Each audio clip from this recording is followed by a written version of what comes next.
Ayer se aprobó, la Comisión del Senado aprueba el proyecto de infraestructura crítica. Quien preside la Comisión del Senado es el senador Matías Walker, quien está en línea. ¿Qué tal, senador? ¿Cómo está? Buenos días. Hola, ¿qué tal, Roberto, Nidia? ¿Cómo están? Muy buenos días. Muy bien, ¿y tú? ¿Cómo estás?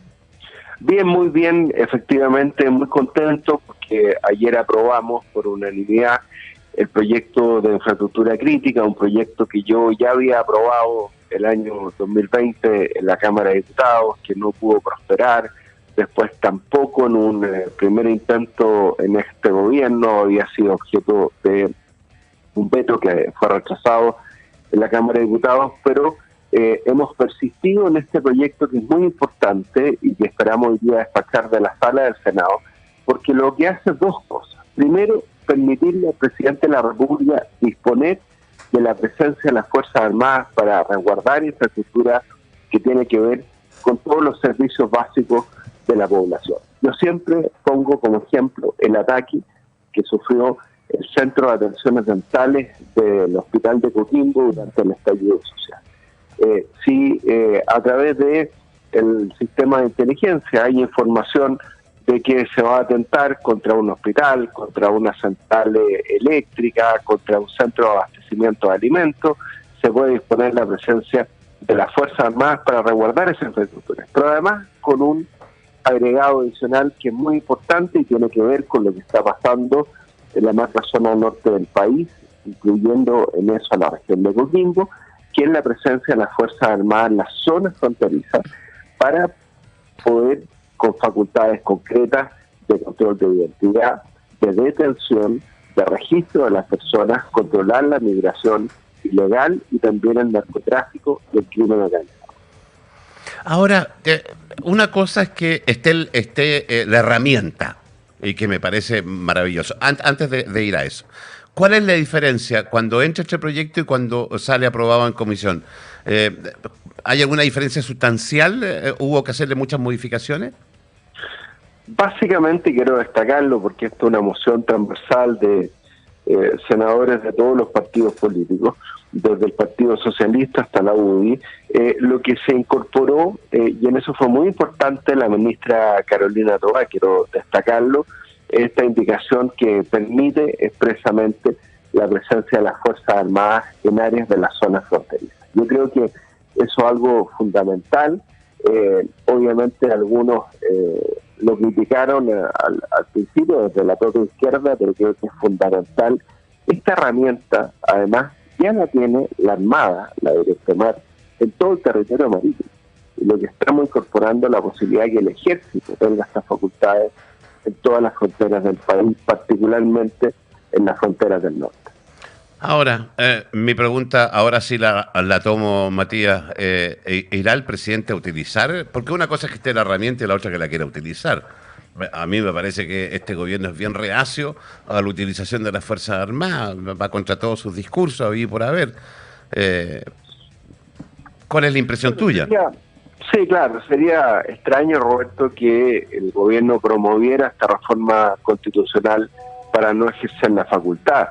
De hecho, se establece un plazo de 3 meses para que, vía decreto con fuerza de ley, el presidente pueda regular el ejercicio de esta facultad, establecer las áreas de las zonas fronterizas en las que va a actuar las Fuerzas Armadas. Obviamente tienen que ser áreas determinadas, porque si no sería dispersar las fuerzas del ejército.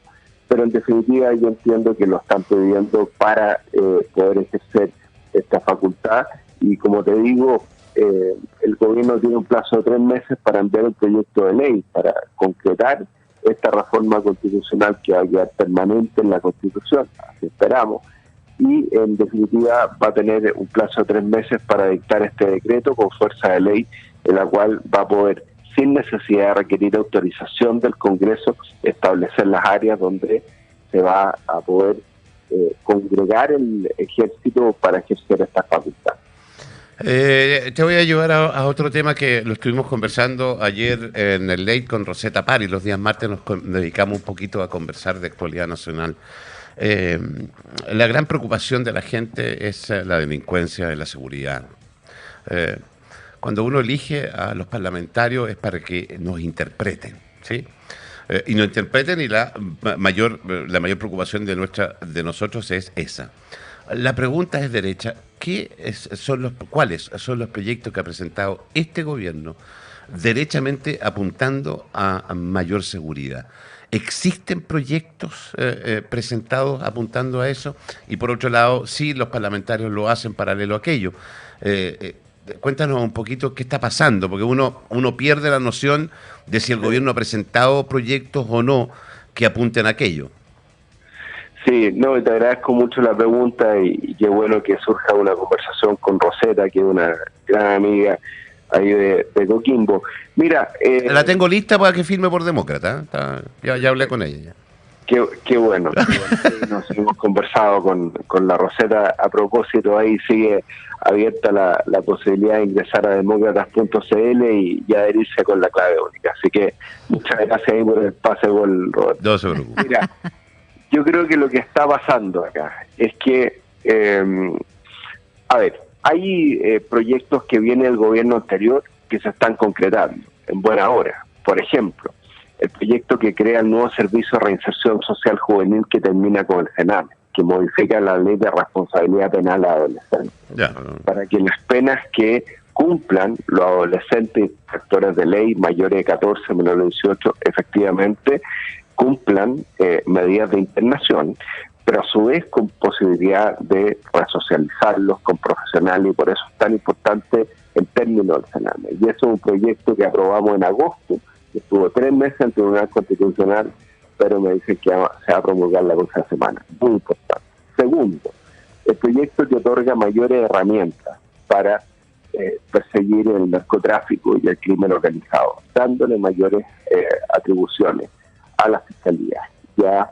¿También del gobierno anterior, perdón, Matías? Policías para eso. Ese también es un proyecto que viene del gobierno anterior. Y estas tienen que ser políticas de Estado. Sí, claro. También el proyecto de infraestructura crítica viene del gobierno anterior. Ahora, Sí. ¿qué va a hacer este proyecto que combate el crimen organizado? Algo súper importante. Además de darle más herramientas a las policías, a los fiscales, hacer interceptaciones telefónicas, hacer allanamientos, utilizar agentes encubiertos, poder utilizar mejor la tecnología, la inteligencia, es que va a permitir decomisarle los bienes muebles e inmuebles al narcotráfico de manera rápida. Eso es lo que se llama decomiso y enajenación temprana de los bienes del narcotráfico. ¿Por qué se enredó este proyecto en la Cámara de Diputados, lamentablemente, y lo mandaron a comisión mixta? Porque está mezclado con la discusión del autocultivo de la cannabis, que es una tontera, porque eso es parte de otro proyecto y esa es parte de otra discusión. Pero yo espero que prontamente la comisión mixta que preside el senador Insulza saque ese proyecto de la Comisión de Seguridad. Todo lo que dice en relación también con el robo de madera, que también es un proyecto que el Frente Amplio, cuando fueron oposición, votaron en contra y ahora entendieron que es fundamental el robo de madera. Bueno, eso ya se aprobó, el nuevo fiscal nacional, Ángel Valencia, lo valoró como un instrumento muy importante, no solamente porque se aumentan las penas del robo de madera, sino también se permite hacer mayor... Pero, Matías, vuelvo a la primera pregunta original. ¿Cuáles son las leyes que ha presentado, los proyectos de ley que ha presentado este gobierno en cuanto a seguridad? Yo te diría que la mayoría de los proyectos, todos los que estamos hablando, vienen del gobierno anterior. Algunos han sido mociones parlamentarias, como el proyecto de infraestructura crítica también, que ahora estamos despachando el proyecto de usurpaciones también, que es fundamental. Tipificar el delito de usurpaciones. También viene del gobierno anterior el proyecto de explotación sexual infantil, que tipifica el delito de explotación sexual infantil. Bueno, son proyectos que vienen del gobierno anterior que los que hoy día gobiernan, sobre todo el Frente Amplio, el Partido Comunista, habían votado en contra. Sí, por eso, es que eso lo tengo claro, por eso quiero... En buena hora se han dado cuenta, después que nos acusaron de lo peor, cuando yo aprobé, me acuerdo, en marzo del 2020 el proyecto de infraestructura crítica, que yo era dísculo, que me había ido a la derecha. Bueno, la historia nos dio la razón. Sí, vuelvo a ser, o sea, vale decir que el gobierno no ha presentado ni un proyecto concreto, porque sentarse a esta famosa mesa de seguridad cuando los diagnósticos ya están recontrahechos.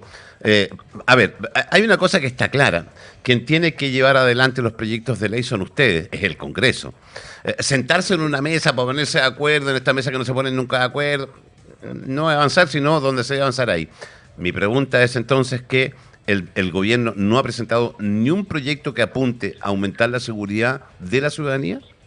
No, para ser más preciso, por eso yo decía, el marco del proyecto de infraestructura crítica, que despachamos ayer por unanimidad, si el gobierno lideró esta indicación a través de la ministra Tobá, obviamente había un cambio de que asumió la ministra Tobá respecto a la ministra Isquiasiche, y eso es evidente. Y esta propuesta de disponer vía infraestructura crítica la presencia de las Fuerzas Armadas en zonas fronterizas es una propuesta netamente de este gobierno, de la ministra Carolina Toá, y así yo lo he reconocido el día de ayer, lo espero. Está bien, pero viene del gobierno anterior. Una idea muy importante. El proyecto sí, y la indicación para que las Fuerzas Armadas puedan estar en las áreas fronterizas es una indicación de este gobierno, y lo importante es que ahora hay un acuerdo transversal. Cuando yo voté a favor de este proyecto en marzo del año 2020, me trataron de díscolo, y bueno, la historia me dio la razón. Matías, el tema de los indultos, ¿debería reversarse la decisión en el caso de Mateluna y el insurgente o Castillo, creo que el apellido? Luis Castillo. Luis Castillo. ¿Cuál es tu opinión? Yo creo que sí, a partir del reconocimiento que hace la ministra vocera de gobierno de que hubo un error de hecho en el decreto de los indultos. Yo creo que se hace necesaria una revisión. Hoy día llega el nuevo ministro de Justicia, Luis Cordero Vega, que es experto en estos temas, en derecho administrativo. Yo dije, todos los decretos, como todos los actos de la administración, están sujetos al control de legalidad de la Contraloría, por eso la Contraloría pidió mayores antecedentes a partir de un oficio fiscalizador que envió la bancada de la UNI, y también está sujeto al control de juridicidad y constitucionalidad, tanto de los tribunales como del Tribunal Constitucional. Esto puede ser revisado por el Tribunal Constitucional. Hay un recurso de revisión por errores de derecho en vía administrativa que también se puede intentar. Yo creo que es fundamental que la primera tarea del ministro de Justicia sea ver cómo se reversa sin efecto este indulto. Yo lo dije el primer día. En el caso de Jorge Mateluna, Roberto, hay un antecedente adicional. La primera vez que él fue sujeto de un indulto, creo que el año 2004, por ahí, se hizo bajo la condición que no volviera a ser condenado por un delito que mereciera pena efectiva. Y después él es condenado por el asalto a un banco, por más que el presidente Boric diga que es inocente. Entonces ahí se quebrantó la condición, y por lo tanto muchos abogados hemos planteado, bueno, entonces él tiene que volver a cumplir la primera condena y tiene que cumplir presidio perpetuo efectivo, porque además no se cumplió la condición. ¿Para qué decir en el caso de este señor Luis Castillo, que tuvo un prontuario previo incluyendo robo con violencia, robo con intimidación? Este señor que dijo que solo había quemado el metro. O sea, ya eso es una burla para la ciudadanía. El gobierno tiene que ser el primero en buscar todos los medios judiciales y los medios legales para inventar este profundo error que causa un daño, una desconfianza respecto a la credibilidad del gobierno en la persecución de la violencia y la delincuencia. No han tenido la oportunidad porque me dicen que son 6 los indultados que tienen delitos anteriores. No es solamente el caso de Mateluna y Castillo. Así es. Así es. Porque Mateluna y Castillo son como las banderitas más importantes, pero de todos los indultados, que son 13, habrían 6 indultados que tienen delitos anteriores. O sea, no es un error menor, es un error mayor y recontra mayor. Por supuesto, y por eso se equivocó profundamente el presidente de la República cuando dijo que no eran delincuentes. Muy por el contrario, la mitad de ellos, como dices tú, ya tenían un prontuario penal previo al estallido social. Acá hay un interés superior de Estado de revertir estos decretos, de buscar todos los medios para hacerlo, porque, bueno, claramente no solamente hubo una desprolijidad, hubo un tremendo error, además de lo equivocada de la situación, la señal de impunidad, claramente se basó en errores de derecho, y yo sostengo que hay medios para impugnar estos decretos. Va a ser muy importante lo que informe el Ministerio de Justicia en los próximos días, entiendo que un plazo de 10 días, por parte de la Contraloría. Qué bueno que la Contraloría ejerza el control de legalidad, a pesar de que son decretos exentos que no tienen una toma de razón obligatoria. Ya la Contraloría entendió que por la magnitud del problema y el daño a la fe pública que se está causando, tiene que revisar estos decretos. Ahora, hablando del ministro, no ha asumido todavía el nuevo ministro de Justicia. Ya hay bastante polémica referente a él. Va a provocar un quiebre, me imagino, dentro del oficialismo, porque el nuevo ministro que debería asumir, Luis Cordero, efectivamente fue abogado de Dominga en el proceso contra el comité de ministros anterior, esa famosa con votación viciada, ¿no es cierto? Y era parte del staff de abogados de Dominga. Ya han aparecido voces como el senador Daniel Núñez, que reclama por todo, y otras más, Daniel Manucheri y otros diputados socialistas, haciendo mención a que el ministro no estaría en condiciones de asumir como ministro de Justicia. ¿Qué te parece eso? Bueno, curioso que los parlamentarios de nuestra región, que se dicen ser oficialistas, critiquen de esta manera una decisión del presidente Boric. Luis Cordero Vega es de los mejores profesores de Derecho Administrativo, uno de los grandes expertos en Derecho Público en nuestro país.